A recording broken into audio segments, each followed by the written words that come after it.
Hello guys, நீ டே 42.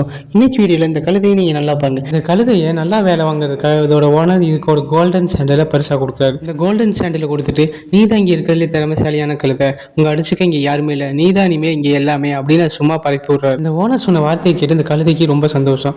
நாம தான் இங்கே எல்லாமே அப்படின்னு நினச்சிட்டு அது எப்பயும் செய்கிற வேலையை விட பல மடங்கு வேலை அதிகமாக செய்யுது. ஒரு நாள் அந்த கழுதைக்கு உடம்பு சரியில்லாமல் போகுது. ஆனாலும் அந்த ஓனர் சொன்ன வார்த்தையை கேட்டு அது உடம்பு சரியில்லாமல் போனது டே அண்ட் நைட்டாக ஒர்க் பண்ணுது. இப்படியே உடம்பு சரியில்லாமல் போய் அந்த கழுதை வேலை செஞ்சுட்டு இருக்கனால ஒரு நாள் திடீர்னு அந்த கழுதை இறந்து போகுது.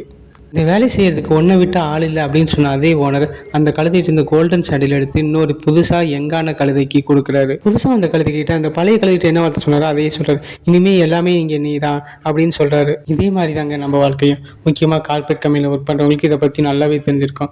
நம்மளால வேலை செய்ய முடிஞ்ச அளவுக்கு நம்மள்ட்ட வேலை வாங்கிக்குவாங்க. அதுக்கப்புறம் கொஞ்சம் கூட யோசிக்க மாட்டாங்க, தூக்கி போட்டுருவாங்க. கம்பெனி நமக்கு ஏதாச்சும் பண்ணும் அப்படின்னு நம்ம டே நைட்டாக ஒர்க் பண்ணுவோம், ஃப்ரெண்ட்ஸோட பேசாமல் வெளியே போகாமல் நினச்சதை வாங்கி சாப்பிடாம. ஆனால் கடைசியில் நமக்கு எதுவுமே கிடைக்காதுங்க. ஸோ வாழ்றப்பே உங்கள் வாழ்க்கையை நீங்களே வாழ்ந்துக்குங்க, போனது திரும்பி வராது. நீங்கள் இந்த மாதிரி கம்பெனி நம்பி ஒர்க் பண்ணுறவங்களா அல்லது உங்கள் ஃப்ரெண்ட்ஸ் இந்த மாதிரி ஒர்க் பண்ணுறாங்களா, அவங்களுக்கு இந்த வீடியோ ஷேர் பண்ணி விடுங்க. இந்த மாதிரி வீடியோக்கு நம்ம சேனலை சப்ஸ்கிரைப் பண்ணிக்கிங்க. முடிஞ்ச ஒரு லைக் ஒரு ஷேர்.